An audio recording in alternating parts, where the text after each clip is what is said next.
ഈ മൂക്കിന് താഴെ ഇരിക്കുന്ന വാള് ഏത് കളറിൽ നിന്ന് എടുത്തേണ്? ആരെങ്കിലും ചോദിച്ചു വന്നാ ഞാൻ ഉത്തരവാദിത്തം പറയത്തില്ല. ഞാൻ അത് അങ്ങനെ പോലെ അല്ല, മുതലാളിക്ക് എന്നെ അറിഞ്ഞൂടെ? ഇല്ല. ആരാ നീ? ഞാൻ കൊച്ചിലെ വർഷങ്ങൾക്ക് മുമ്പ് നിങ്ങളെ വീട്ടിൽ വന്നിട്ടുണ്ടായിരുന്നു. ആണോ? മുതലാളിയുടെ അച്ഛനാ എന്നെ വളച്ചത്. വളർത്തതാ? അല്ല, വളർത്തിയത്. നിങ്ങളെ കുടുംബം എന്ന് പറഞ്ഞാൽ ഭയങ്കര ബോംബെ കുടുംബമായിരുന്നു. ആണോ? നിങ്ങളെ വീട്ടിലെ TV പീസറുണ്ടായിരുന്നുള്ളൂ. അതുണ്ടായിരുന്നു. നമ്മൾ അവിടെയുള്ള എല്ലാരും ആ വീട്ടിലാണ് വന്ന് TV കാണുന്നത്. അതെ അതെ. ചക്ക സീസൺ ആവുമ്പോ ഈ ബോംബെ കുടുംബം എല്ലാം കൂടെ നമ്മുടെ വീടിന്റെ പ്ലാവിന്റെ മുട്ടി വരും.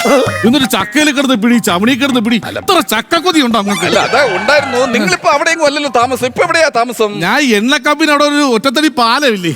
എണ്ണ കമ്പനി ഒറ്റത്തടി പാലം നരകത്തിലാ വീട്. അതല്ല, ആ പാലത്തിന്റെ അപ്പുറത്ത് മൂന്നാമത്തെ വീടാണ് എന്റത്. പാലത്തിന്റെ അപ്പുറത്ത് മൂന്നാമത്തെ വീടെന്ന് പറയുമ്പോ നമ്മുടെ പാക്ക് മറ്റേ വെറ്റേരി വെച്ച് ചുണ്ണാമ്പം തേച്ച് ചവയ്ക്കുന്നതല്ലേ? അതല്ല, പാക്ക് ശശിയുടെ മകനാണോ? അതൊക്കെ പണ്ട്. അതെന്താ ഇപ്പൊ പാക്ക് വളർന്ന് അടയ്ക്കാൻ പറ്റുവാ? എന്റെ അച്ഛനാ നിങ്ങൾക്ക് അറിഞ്ഞൂടാ? നിങ്ങൾക്ക് ഈ പഞ്ചായത്തിലുള്ള എല്ലാവരുടെ അച്ഛനെ അറിയാൻ നാട്ടുകാരെ മുഴുവൻ പരസഹായം ചെയ്യുന്ന ഒരാളാ ഞാൻ. നിങ്ങള് ഞാൻ ശാസ്താംകോട്ട. രാവിലെ എണീക്കണം, തുളസിയിലായിട്ട് ആവി പിടിച്ചാ മാറും. എന്തോന്ന്? ശ്വാസം മുട്ട്. ശാസ്താംകോട്ടയിലാണ് എന്റെ വീടെന്ന്. ഓ, ശാസ്താംകോട്ടയിലാണ് വീട്. നിങ്ങളെ അച്ഛനെ എനിക്കറിയാം. എന്റെ അച്ഛനെ അറിയാൻ ഒരു വഴിയില്ല നിങ്ങൾക്ക്. നിങ്ങളെ അച്ഛനെ നിങ്ങൾക്ക് അറിഞ്ഞൂടെ? എനിക്കറിയാം. നിങ്ങളടുത്ത് ചോദിച്ചാ പറയാലോ നിങ്ങളെ അച്ഛൻ ആരാന്ന്. എന്റെ അടുത്ത് അത് പറയും. പറയില്ലേ? പിന്നെ ഞാൻ പറയും നിങ്ങളെ അച്ഛൻ ആരാന്ന്. പക്ഷെ എനിക്ക് ഇയാൾ അച്ഛൻ അറിഞ്ഞൂടാ. എനിക്ക് ഇയാൾ അച്ഛൻ അറിഞ്ഞൂടാ. എടാ, നിനക്കൊരു അച്ഛൻ ഇല്ലടാ, പാക്ക് ശശി. പിന്നെന്തിനാ വല്ലവന്റെ അച്ഛൻ നീ കയറി പിടിക്കുന്നത്? പക്ഷെ നിങ്ങളെ അച്ഛനെ എനിക്ക് അറിഞ്ഞൂടല്ലോ. എന്റെ അച്ഛനെ ഞാൻ ആർക്കും കൊടുക്കൂല. എന്റെ അമ്മയ്ക്ക് വേണം എന്റെ അച്ഛന്. ആരുടെ ഇത്? അച്ഛൻ സീസണാ. പിന്നെ എന്ത് ചെയ്യുന്നു? ഞാനോ? ഞാന് രാവിലെ ആണെങ്കിൽ നല്ല രീതിയിൽ ഒരു ബിരിയാണി എടുത്ത് കഴിച്ചിട്ട് ഒരു കോല് വെച്ച് പല്ലി കുത്തി ഉച്ച വരെ ഇരിക്കും. ഉച്ചയ്ക്ക് ശേഷമാണെങ്കിൽ ചാരുകസാരയിൽ ഇങ്ങനെ ചരിഞ്ഞു കിടന്നോണ്ട് കോട്ടുവാടി. ഇങ്ങനെ 2 പരിപാടി ഇപ്പൊ ഉള്ളത്. ഇതൊക്കെ ഒരു ജോലിയാണോ? പണത്തിന്റെ കുന്തളിപ്പ്. പിന്നെ കല്യാണമൊക്കെ കഴിഞ്ഞതാണോ? അല്ല, അത് മനസ്സിന് പറ്റിയ ഒരു കുട്ടിയില്ല, വന്നില്ല ഇന്ന്. അതെ. കണ്ടോ, ഞാനാണ് ഈ പയ്യന് പെണ്ണിനെ കൊണ്ട് കൊടുത്തത്. അത് ശരി. നല്ല കാശ്മീരി ആപ്പിള് പോലത്തെ ഒരു പെണ്ണിനെയാ ഞാൻ കൊണ്ട് കൊടുത്തേ. അത് നിങ്ങളുടെ കല്യാണം കഴിഞ്ഞായിരുന്നോ? ഇല്ല. കണ്ണിക്കണ്ടവർക്കൊക്കെ കാശ്മീർ ആപ്പിൾ മേടിച്ചു കൊടുക്കുന്ന സമയത്ത് വല്ലപ്പോഴും ഒരു ഉണക്കമുന്തിരിയെങ്കിലും മേടിച്ചു. ഞാൻ പറഞ്ഞതേ ഉള്ളൂ. പൈസ വന്നാണ് നോക്കാൻ ഇറക്കാൻ എനിക്ക് പോണം. എനിക്ക് പണി കിട്ടത്തില്ല. പിന്നെ നാളെ വല്ലതും പറഞ്ഞാ ഞാൻ നോക്കാം. നാളെന്താ? നാളെ ഒരു കലം ചാള പുഴുങ്ങിയിട്ട് നമ്മുടെ ജിമ്മിപ്പട്ടിയെ കൊതിയാക്കി അവിടെ ഇരുന്ന് അതിന്റെ മുമ്പ് ഇരുന്ന് കഴിക്കണം. അതാ. അയ്യോ, അതല്ലെന്ന്. നാള് നക്ഷത്രം. നക്ഷത്രം എന്ന് പറഞ്ഞാ മുകളിൽ കിടന്ന് ഇങ്ങനെ കത്തുമ്പം താഴെ കിടന്ന് ഇങ്ങനെ അണയും, വീണ്ടും കത്തുമ്പം താഴെ കിടന്ന് അണയും. എന്തോന്ന്? ക്രിസ്മസിന് വീട്ടിൽ മേടിച്ച നക്ഷത്രം. ഈ ഇങ്ങനെ ക്രിസ്മസ് നക്ഷത്രം തൂക്കിയോണ്ട് നടന്നോ? പിന്നെ എന്താ ചോദിച്ചേ? ജന്മ നക്ഷത്രം. ഭരണിയാണ് എന്റെ നക്ഷത്രം. ഭരണിയാണെങ്കിൽ ഒരു പെണ്ണുണ്ട്. പൂരമാണ്. ഈ ഭരണിയിൽ പൂരം നടക്കൂ? സംഭവം റിസ്ക് ആണ്. ആദ്യം പഞ്ചാരി മേളക്കാരെ ഭരണിയിലേക്ക് ഇറക്കി ഒരു പൊട്ടിപ്പ് പൊട്ടിക്കണം. എന്നിട്ട് അവരെ ഇഞ്ഞ് കയറ്റിയ ശേഷം 2ാം റൗണ്ട് ഘോഷയാത്ര ടീമിനെ ഇറക്കി അവരുടെ ഒരു ആട്ടം. പിന്നെ ബാക്കി ഈ പരിപാടികളെല്ലാം ഈ വക്കത്ത് വെച്ച് നടക്കാൻ പറ്റുമോ? വലിയ ഭരണിയാണെങ്കിൽ ശ്രമിക്കാം. നീ എന്തുവാ ഈ പറയുന്നേ? അല്ല, ഭരണിയിൽ പൂരം നടത്താൻ പറ്റുമെന്ന് ചോദിച്ചു. എടാ, പൈസ വന്നാന്ന് നോക്കടാ ചെറുക്ക. അതല്ലെന്ന്. എന്നെ നക്ഷത്രം അതായത് ഇപ്പം ചിങ്ങം, കന്നി, തുലാം, വൃശ്ചികം, കമ്പം, തേനി. കമ്പം തേനിയാ? ചെമ്പം വിനോദ്. ചെമ്പം വിനോദ അല്ലല്ലോ, കുംഭം മീനം. കുംഭം മീനം. അപ്പൊ കുംഭം മീനത്തിന് ഒരു കല്യാണം നടക്കാൻ അങ്ങോട്ട് സാധ്യതയുണ്ട്. എന്നെ ശവത്തിൽ ചവിട്ടിയുടെ കല്യാണം നടക്കുള്ളൂ. ആദ്യം കല്യാണം നടത്തിയവൻ ആദ്യ രാത്രി നടക്കട്ടെ, എന്നിട്ട് മതി ഈ കല്യാണം. അവളാണ്ട് വിളിച്ചോണ്ടിരിക്കുകയാണ്. ആദ്യ രാത്രിയെ ഞാൻ അവക്കൊരു പാട്ട് പാടി കൊടുക്കാന്ന് പറഞ്ഞ് വിളിച്ചോണ്ടിരിക്കുന്നു. എടാ, ഇപ്പൊ ഈ സ്നേഹത്തോടുള്ള വിളി കാണും. ഇനി അങ്ങോട്ടാണ് അവള് നല്ല വിളി വിളിക്കാൻ പോണത്. ഫോണും കൊണ്ട് പോടാ. പിന്നെ ഒരു പെണ്ണ് ആലോചിക്കട്ടാ? ആലോചിക്കാം. അങ്ങനെയാണെങ്കിൽ കൊട്ടാരക്കരയ്ക്ക് ഒരു പെണ്ണുണ്ട്. കൊട്ടാരക്കരയ്ക്ക് ഒരു പെണ്ണ് മാത്രമല്ലല്ലോ, ഒരു മകനും ഉണ്ടല്ലോ, സായംകുമാർ. അയ്യോ, കൊട്ടാരക്കര ഒരു പെണ്ണുണ്ട്. മുട്ടോളം മുടി. മുടി കുഴപ്പമുണ്ടോ? മുടി കുറഞ്ഞാലും പ്രശ്നമില്ല. ഞാൻ കഴിക്കുന്ന ചോറിൽ മുടി കിടന്ന അവള് കൊട്ടാരക്കര വരെ നടന്നു പോകേണ്ടി വരും. ആ ഒരു പ്രശ്നമുണ്ട്.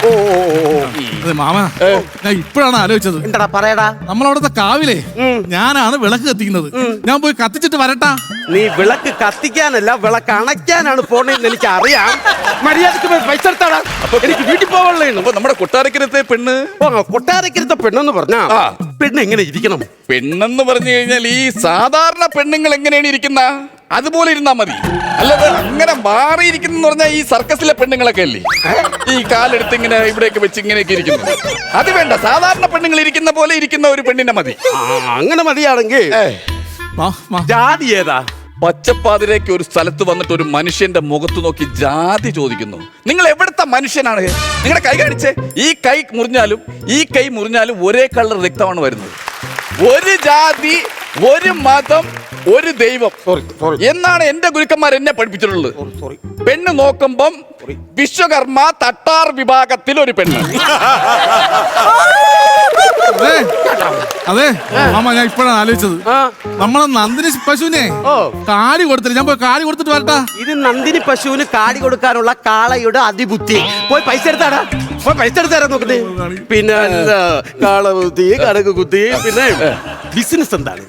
ബിസിനസ് എനിക്ക് വൻകിട ബിസിനസ് ആണ്. അയ്യോ, അത് മാത്രം പറ്റത്തില്ല കേട്ടോ. മത്തി, അയല, ചാള, ചൂര അതിന്റെ കൂടെ വൻകിട വിറ്റാലേ കച്ചവടം നടക്കും. അയ്യോ, അതല്ലെന്ന് വൻകിട ഒരുപാട് ബിസിനസ്സുകൾ ഉണ്ടെന്ന് പറഞ്ഞാണ്. ഇതൊക്കെ എന്തൊരു ബിസിനസ്? എന്റെ കൊച്ചപ്പ ബിസിനസ്. ഈ കൊച്ചപ്പനെയൊക്കെ കൊണ്ടുവരുന്ന ബിസിനസ് നടത്തി എങ്ങനെ ഇത് ആര് മേടിക്കുന്നത്? അതല്ലെന്ന്, പിന്നെ എന്റെ കൊച്ചപ്പൻ ഒരു പാവമാണ്. കൊച്ചപ്പൻ ഒരു ബിസിനസ് നടത്തി. കാരണം പാവപ്പെട്ട കൊച്ചുങ്ങൾക്ക് എന്റെ കൊച്ചപ്പൻ 4 മക്കളുണ്ട്. ഈ കുഞ്ഞുങ്ങൾക്ക് 2 നേരം കഞ്ഞി കൊടുക്കാൻ വേണ്ടി കൊച്ചപ്പൻ ബിരിയാണി ഉണ്ടാക്കി നാട്ടുകാർക്ക് വിറ്റിട്ട് ആ പൈസ കൊണ്ടുവന്ന് കഞ്ഞി വെച്ച് കൊടുക്കും. ഇത് എവിടെയാണ് നിന്റെ കൊച്ചപ്പ ഉള്ളത്? ഇത് വീട്ടിലുണ്ട്. എടാ, കൊച്ചുങ്ങൾക്ക് കഞ്ഞിയും കൊടുത്തിട്ട് നാട്ടുകാർക്ക് ബിരിയാണിയും കൊടുക്കുന്ന ആ ബിരിയാണി എടുത്ത് കൊച്ചുങ്ങൾക്ക് കൊടുത്തു. ആ ബിരിയാണി എടുത്ത് കൊച്ചപ്പന്റെ ബിസിനസ് ഉണ്ടാക്കുന്നു. വിവരമില്ലാത്ത കൊച്ചപ്പന്മാരും. അതൊക്കെ എനിക്കൊരു കൊച്ചച്ഛനുണ്ട് കേട്ടോ. കൊച്ചച്ഛൻ അങ്ങ് വരത്തിനടുത്താ താമസിക്കുന്നേ. ആട്ടാളനാ കൊച്ചച്ഛൻ. അപ്പൊ ഈ കൊച്ചച്ഛന്റെ വീട്ടിൽ ഇടയ്ക്കിടയ്ക്ക് ഒരു കുരങ്ങൻ വരും. ഈ കുരങ്ങന് കൊച്ചച്ഛൻ എന്നും പഴം കൊടുക്കും കേട്ടോ. ഈ പഴം കൊടുത്ത നന്ദിയിൽ ഈ കുരങ്ങൻ എന്നും കൊച്ചച്ഛന്റെ ഷർട്ട് കഴുകി കൊടുക്കുന്നത് കുരങ്ങൻ, പാത്രം കഴുകി കൊടുക്കുന്നത് കുരങ്ങൻ. ഇതെല്ലാം കുരങ്ങനാ ചെയ്തു കൊടുക്കുന്നത്. എന്നിട്ട് ഇത് കണ്ടോണ്ട് കുഞ്ഞമ്മ പിണങ്ങി അങ്ങ് വീട്ടിൽ പോയി. എന്നിട്ട് എന്താ സംഭവിച്ചു? ഇപ്പം കൊച്ചച്ഛൻ കുരങ്ങൻ്റെ കൂടെ കാട്ടി താമസിക്കുന്നത്. അപ്പൊ കാട്ടിലെ തലമൂത്ത കുരങ്ങൻ നിങ്ങളെ കൊച്ചച്ഛനാണല്ലേ? നിങ്ങള് കൊച്ചച്ഛന്റെ കുഞ്ഞമ്മയുടെ കഥ പറഞ്ഞിട്ടോ? എന്റെ പെണ്ണ് കണ്ട അവിടെ വീഡിയോ കോൾ വിളിക്കുന്നു. അവർക്ക് എന്റെ പാട്ട് കേൾക്കണമെന്നും. നിങ്ങൾക്ക് എന്റെ സ്വഭാവം അറിഞ്ഞൂടാ. അറിഞ്ഞൂടാ നിങ്ങൾക്ക്. എന്റെ അടുത്ത് കളിക്കുമ്പോ ചന്ദ്രനെ കുത്തിരി പിടിച്ചെടുത്ത് കേട്ടി അറിഞ്ഞൂടാ ഞങ്ങൾക്ക്. അല്ല, നിങ്ങള് പാട്ടൊക്കെ പാടുമല്ലേ? കുറെ നേരം കൊണ്ട് പറയൂല്ലേ, പാട്ട് പാടുമോ? വീഡിയോ കോളിൽ പെണ്ണ് നിൽക്കുന്നത്. വളർത്തിയ പൂച്ചെ, കാണാൻ നല്ലൊരു പൂച്ചെ, എന്താണ് ഇങ്ങനെ പമ്മി പമ്മി പാത്തിരിക്കുന്നു?